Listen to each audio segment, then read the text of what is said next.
Vous avez toujours rêvé de courir partout et de tirer sur tout ce qui bouge en VR. C'est maintenant possible grâce au jeu Vindicta.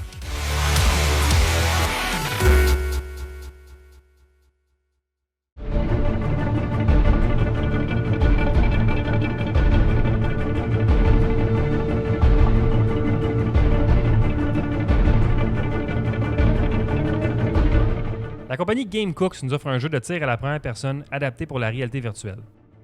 L'histoire est assez simple. On joue l'agent V et on doit s'infiltrer dans le complexe de la compagnie UB Industries qui tente de prendre contrôle du monde avec une armée de robots dangereux et armés. L'histoire reste très de base et on l'oublie rapidement. Le jeu ne réinvente rien, mais reprend les mécaniques existantes des meilleurs first-person shooters, ce qui en fait donc un jeu rapide, amusant et rempli d'action. La méthode de déplacement dans Vindicta est ce qu'on appelle de la smooth locomotion, c'est-à-dire que pour avancer, on va devoir balancer les bras de haut en bas, un peu comme une motion de marche exagérée. On va également devoir monter des échelles en se tenant main par main après les barreaux, avec l'option très intéressante de pouvoir se libérer une main pour tirer en étant dans l'échelle. Tout est physique dans le jeu, donc si on doit ramper pour passer à travers une bouche de ventilation, il va falloir physiquement se mettre à genoux pour pouvoir la traverser. Une belle variété d'armes est mise à notre disposition.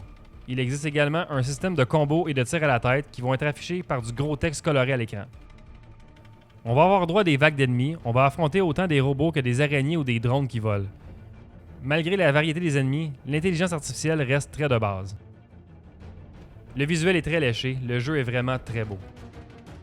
Plusieurs checkpoints sont présents tout au long des niveaux pour nous permettre de sauvegarder notre progression. Lorsqu'on meurt, on revient au dernier checkpoint. Reprendre des mécaniques établies de FPS en VR vient avec ses avantages et ses inconvénients. Le jeu n'est pas très complexe, il n'innove pas vraiment. Mais malgré ça, le jeu reste amusant, rapide, efficace et rempli d'action. La campagne vous prendra entre 5 et 6 heures à compléter.